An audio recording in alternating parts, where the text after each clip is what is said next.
ಎಲ್ರಿಗೂ ನಮಸ್ಕಾರ. ಪಂಡಿತ್ ಜವಾಹರಲಾಲ್ ನೆಹರು ಅವರು ನವೆಂಬರ್ 14, 1889ರಂದು ಅಲಹಾಬಾದ್ನಲ್ಲಿ ಜನಿಸಿದರು. ಆರಂಭಿಕ ಶಿಕ್ಷಣವನ್ನು ಮನೆಯಲ್ಲೇ ಖಾಸಗಿ ಶಿಕ್ಷಕರಿಂದ ಪಡೆದರು. ತಮ್ಮ 15ನೇ ವಯಸ್ಸಿನಲ್ಲಿ ಇವರು ಇಂಗ್ಲೆಂಡಿಗೆ ತೆರಳಿದರು. ಬಳಿಕ ಅಲ್ಲಿಂದ ಹ್ಯಾರೋಗೆ ತೆರಳಿ ಕೇಂಬ್ರಿಡ್ಜ್ ವಿಶ್ವವಿದ್ಯಾಲಯದಲ್ಲಿ ಪದವಿಯನ್ನು ಪಡೆದರು.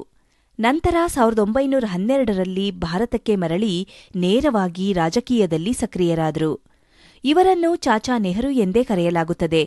1947ರಲ್ಲಿ ಭಾರತಕ್ಕೆ ಸ್ವಾತಂತ್ರ್ಯ ಬಂದ ನಂತರ ಭಾರತ ಸ್ವತಂತ್ರ ರಾಷ್ಟ್ರವಾಗಿ ಸ್ಥಾಪನೆಯಾದಾಗಿನಿಂದ 1964ರವರೆಗೆ ತಮ್ಮ ಮರಣದವರೆಗೂ ಭಾರತದ ಪ್ರಧಾನಮಂತ್ರಿಯಾಗಿ ಸೇವೆ ಸಲ್ಲಿಸಿದರು. ಚಾಚಾ ನೆಹರು ಅವರ ದೃಷ್ಟಿ ರಾಜಕೀಯವನ್ನು ಮೀರಿ ವಿಸ್ತರಿಸಿತ್ತು.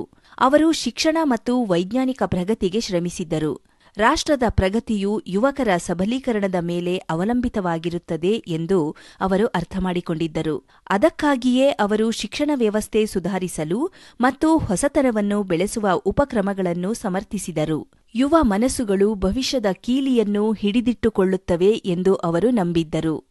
ನೆಹರು ಅವರ ಪರಂಪರೆಯನ್ನು ನಾವು ಬಿಂಬಿಸುವಾಗ ಮಕ್ಕಳ ಮೇಲಿನ ಅವರ ಆಳವಾದ ಪ್ರೀತಿಯನ್ನು ನಾವೆಲ್ಲರೂ ನೆನಪಿಸಿಕೊಳ್ಳೋಣ.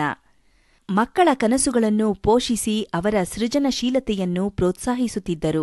ಅವರ ಜನ್ಮದಿನದಂದು ಆಚರಿಸಲಾಗುವ ಮಕ್ಕಳ ದಿನಾಚರಣೆಯೆಂದು ನಾವೆಲ್ಲರೂ ನಮ್ಮ ಮಕ್ಕಳ ಶ್ರೇಯೋಭಿವೃದ್ಧಿ ಮತ್ತು ಶಿಕ್ಷಣಕ್ಕೆ ಬದ್ಧರಾಗಿ ಅವರ ಆದರ್ಶಗಳನ್ನು ಎಲ್ಲರೂ ಪಾಲಿಸುವಂತಾಗಲಿ.